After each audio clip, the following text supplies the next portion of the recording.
I got one number for you this morning, and it tells you everything that you need to know about where we are. $1.3 trillion. That is how much money was committed to mergers and acquisitions in the last 2 weeks.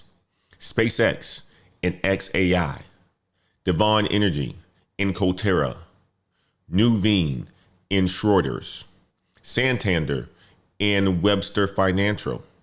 And just yesterday, Hapag-Lloyd is buying Zim Shipping for $4.2 billion. Ain't that something? Crazy, huh? That's a lot of money going towards mergers and acquisitions. Industries are merging at a pace that we haven't seen in decades. Every one of those mergers means the same thing. Fewer companies, fewer headquarters, fewer jobs. But that's not the only story. Last week, Wall Street had something that it has never had before.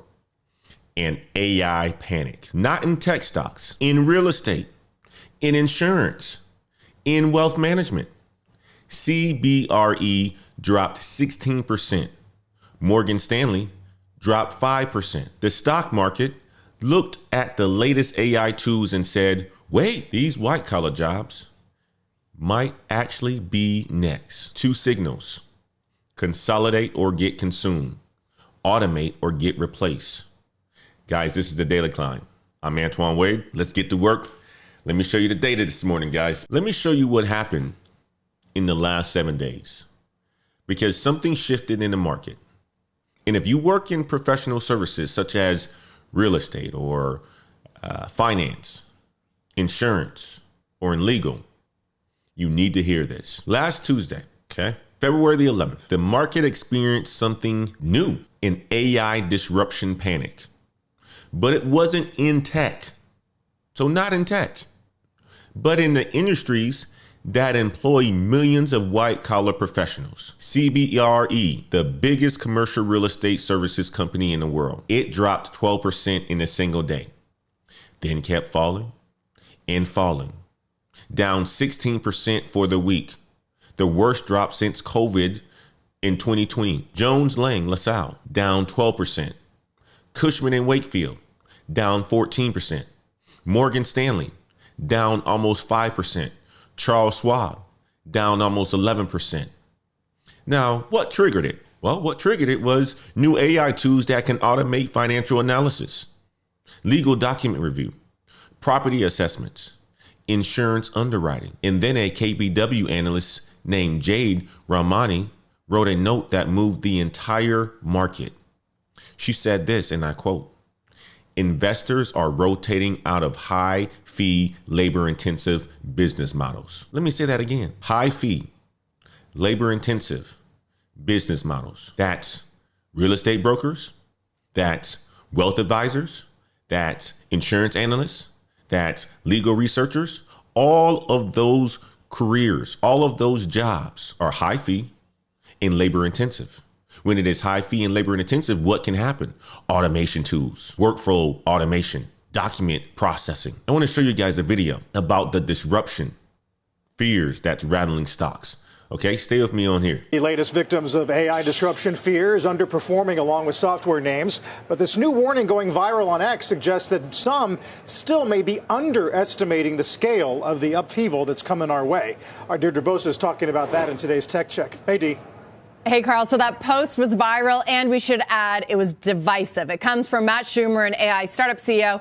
It's his honest version of what's happening in AI. He says he just describes what he wants built, walks away for hours, and comes back to find it done, concluding that he's no longer needed for the technical work of his own job, and we should be thinking about the same. So investors like Sequoia's Pat Grady, they're sharing it, while critics are calling it a 5,000-word ad from a guy whose startup Hyperwrite depends on you believing the hype.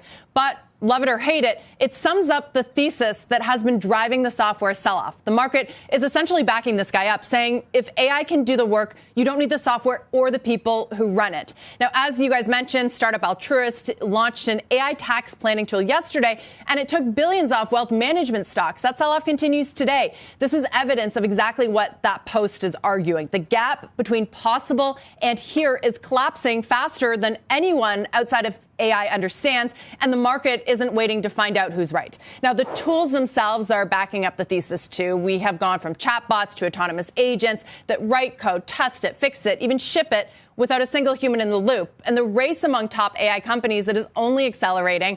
OpenAI and Anthropic, they drop models on the same day. In China, its own two hottest AI labs, Jipu and DeepSeek, they're battling for breakthroughs ahead of Lunar New Year, which, by the way, are benchmarking directly against the American top models. Crazy, huh? You understand now the AI agent inflection point. You understand now why these stocks are selling off. Because automation is around the corner. They don't need the people in their roles anymore because AI can do it. Now, CNN called it the AI scare trade. And they reported this weekend that it might not be done. And analysts say more industries could be next. But here's where it gets interesting. Not everyone agrees. Okay? I want to show you another video from CNBC and listen to what's being said about CRE, the company that we just talked about. Trader tracker Josh Brown buys the CBRE group. Okay. And in this video, what he basically talks about is how this is all panic and he's buying CBRE. Okay. He's buying it. Now, some people are saying, nope, not happening. Not happening. You should be concerned. You should have a whole bunch of risks. So you got one side saying the market is right. AI is coming for professional services. And then you got the other side saying this is purely speculative. Now, here's my take on it. Okay. I came across an article and I shared it with you guys last week. It was about McKinsey deploying 25,000 AI agents. The AI panic isn't just about stock prices. Okay. There's companies like McKinsey that are using AI on top of their large workforce. And it's happening inside the biggest companies, the biggest employers of white collar workers. McKinsey is the most powerful consulting firm in the United States, and potentially some may say on earth. They've deployed 25,000 AI agents internally. Their CEO said this, and I quote, "How big is McKinsey? 60,000 employees, but it's 40,000 humans and 20,000 agents, 40,000 real people and 20,000 agents." His goal, one AI agent for every single human employee by the end of 2026. Boston Consulting Group, another one, measured the impact of their AI agents. Their consultants now spend 15% less time on low value activities like making slideshows. And 70% of that saved time goes to higher value work like deeper analysis, better client outcomes, talking to the customer, selling to the customer, consulting the customer, partnering with the customer. And here's the part that hit me. BCG said workers keep about 30% of the time AI saves as free time. So they get a little more sleep. They can attend yoga class. They can go spend more time with their wife and their kids. That sounds nice, right? Until you realize what the data really says. If 15% of your work just got automated, that's 15% fewer entry-level jobs.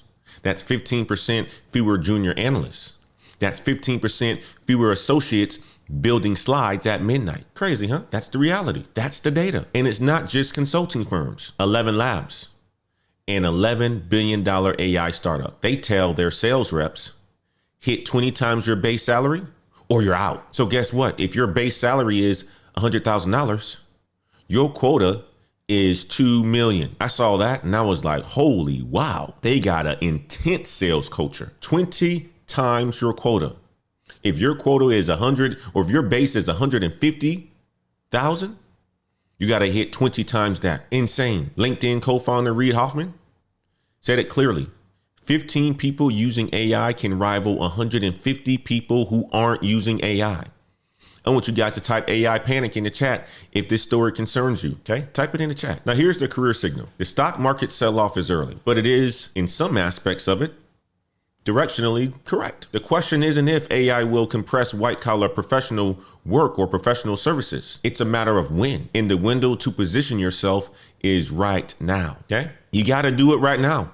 People are talking about it. It's all over the news. If you don't get on top of it, you are going to be the ones at risk. If your job is primarily executing a repeatable process based on data, AI is coming for it. If your job requires human judgment, such as creativity, negotiation, relationship capital, then you are protected. The question is, do you know which side that you're on? Do you know which one describes your work? I want you guys to type signal in the chat if you see the pattern. So the AI panic is about future displacement, what the market thinks is coming. But the M&A wave, that's displacement that is happening right now, okay? I want to show you that. I want to show you what's happening right now, okay? Because M&A is going to be big in 2026.